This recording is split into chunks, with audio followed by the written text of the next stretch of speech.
துக்கம் சந்தோஷமாய் மாறும்.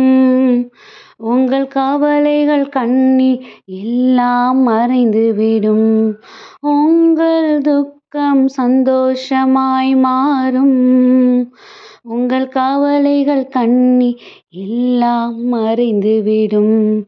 கலங்காதே மகனே, கலங்காதே மகளே, நம் இயேசு கைவிட மாட்டார். கடந்ததை நினைத்து கலங்காதே, நடந்ததை மறந்துவிடு.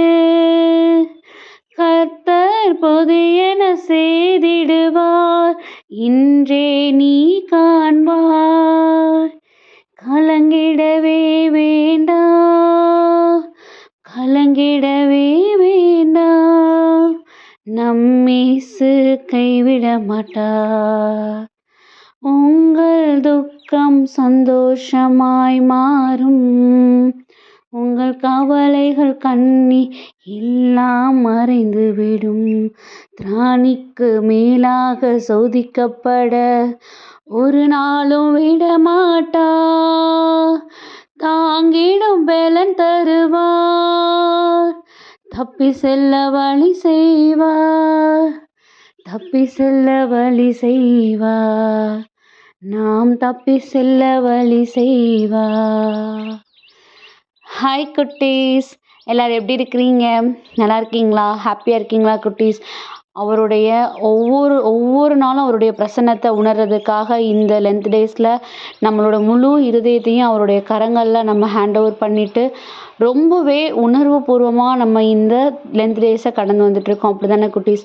அவருடைய உடனிருப்பு கண்டிப்பாக அவர் நமக்காகப்பட்ட ஒவ்வொரு காயங்களுக்கான ரீசனையும் நமக்கு ஒவ்வொரு நொடி பொழுதும் கற்றுக் கொடுத்துக்கிட்டே இருக்கும். கண்டிப்பாக அந்த ஒவ்வொரு காரணத்தையும் நம்ம புரிஞ்சுக்கும் போது கண்டிப்பாக நம்ம என்னென்ன பாவ சூழ்நிலைகள் இருக்கிறோமோ அதை கடந்து வர்றதுக்கான பலனையும் ஏசப்பா நமக்கு கொடுப்பாங்க குட்டீஸ். ஸோ இந்த நாள்லையும் பார்த்தீங்கன்னா ரொம்ப ஒரு அருமையான ஒரு வசனம். கண்டிப்பாக இது நம்ம எல்லாருக்குமே தேவைப்படுகிற ஒரு வசனமாக இருக்கும். இந்த பாடலும் கூட அப்படி தான். நம்மளுடைய துக்கம் எப்போ சந்தோஷமாக மாறப்போகுதுன்னு நிறைய பேருக்குள்ளே அந்த கொஷின் இருக்கும். இப்படி தான் ஒரு நாளும் தொடங்கிட்டு இருக்கு, ஒரு நாளும் முடிஞ்சிட்டு இருக்குது. ஆனால் அந்த நாள்கள் தொடங்கி முடியும் போது கூட நம்மளுடைய எந்த விதமான கேள்விகளுக்கும் பதில் கிடைக்கலையே நம்ம நினச்சிட்டு இருப்போம். அப்படி தானே குட்டீஸ்?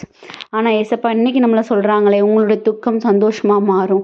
நீ நடந்து முடிஞ்சதையே நினச்சிட்டு இருக்காத. கண்டிப்பாக நடக்க போகிறது அவருடைய சித்தத்தின்படியாக நம்மளை பலப்படுத்துகிற மாதிரி, நம்மளை சந்தோஷப்படுத்துகிற மாதிரி, நம்மளை நிறைவாக்குற மாதிரி எல்லா சூழ்நிலைகளும் இருக்குங்கிறது தான் இந்த நாளில் நமக்கு சொல்கிறாங்க.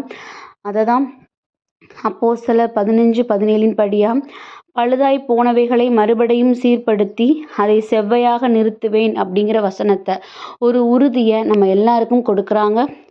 பழுதாய் போனவைகளை மறுபடியும் சீர்படுத்தி அதை செவ்வையாக நிறுத்துவேன்னு சொல்லியிருக்கிறாங்க. கண்டிப்பாக நம்ம இப்போ எதையோ குறித்து கவலைப்பட்டுட்டு இருக்கிறோம், எதையோ குறித்து யோசிச்சுட்ருக்கோம், பயந்துட்டுருக்கோம் அப்படின்னா அது எல்லாமே நமக்கு உடைஞ்சு போன விஷயங்கள்.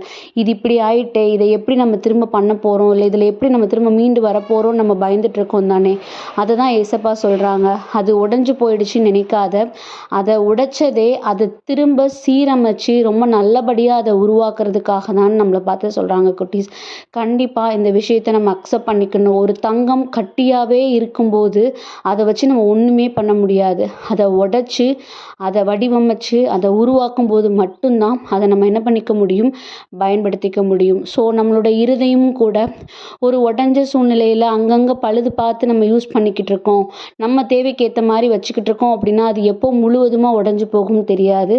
ஸோ அதனால தான் நம்மளோட இருதயத்தை அவர் முழுவதுமாக நொறுக்கி அதை அவருக்கு சித்தமானபடி ரொம்ப ஸ்ட்ராங்கான இருதயமாக அவர் என்ன பண்ணிகிட்ருக்காரு, உருவாக்கிக்கிட்டு இருக்காரு. இந்த உண்மையை சொல்கிறதுக்காக தான் இந்த நாள்லேயும் கூட இப்படிப்பட்ட ஒரு வசனத்தை நமக்கு கொடுத்துருக்குறாங்க. நம்ம நீங்கள் அந்த படத்தை பார்த்தாலே தெரியும், நம்ம தடுமாறி விழுகிறோங்கிற சூழ்நிலையில் நம்ம நினச்சிட்ருப்போம். ஆனால் அந்த இடத்துல அவருடைய கரம் நம்மளை அவ்வளோ ஸ்ட்ராங்காக நம்மளை தாங்கி பிடிச்சிட்டு இருக்குது. அதை எந்த நாளும் நம்ம மறக்கவே கூடாது. ஏன்னா வாழ்க்கையில் நிறைய தடுமாறி விழுந்த சூழ்நிலைகளை அவர் தாங்கி கடந்து வர வச்சிருக்கிறாரு. ஸோ அப்படிப்பட்ட ஒரு சூழ்நிலையில் தான் இப்போ நம்மளும் இருக்கிறோம். இதை கடந்து வர்றதுக்கு கண்டிப்பாக அவர் நமக்கு பலன் கொடுத்து நம்மளை தாங்கி வழிநடத்துவாருங்கிறத நம்புவோம். நம்மளுடைய துக்கம் சந்தோஷமாய் மாறுகிறதுங்கிறத நம்மளை உருவாக்குன தேவன் சொல்லியிருக்கிறாங்க.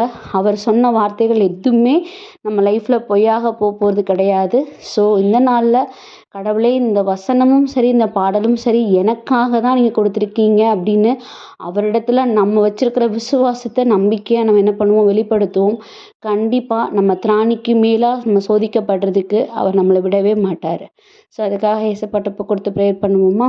அன்பான ஆண்டவரே, இந்த நேரத்திற்காக நன்றி அப்பா. தகப்பனே, நேரத்துலையும் கூட நீர் எங்களோடு இருந்து எங்களை பலப்படுத்தி பாதுகாத்து வழிநடத்துகிற கிருபைக்காக நன்றி அப்பா. தகப்பனே, எங்களுடைய திராணிக்கு மேலாக நாங்கள் சோதிக்கப்படாதவாறு நீங்கள் ஒவ்வொரு சூழ்நிலைகளையும் நாங்கள் கடந்து வர்றதுக்கு எங்களுக்கு ஹெல்ப் பண்ணிகிட்ருக்கீங்க. இந்த சூழ்நிலையும் கூட உங்களுடைய கரங்களில் ஒப்பு கொடுக்குறோம். நீரே இதனை கடந்து வர்றதற்கான பலத்தை எங்களுக்கு கொடுங்க. உங்களுடைய சித்தத்தின்படியாக எங்களை வழி நடத்துங்க. ஆமென்.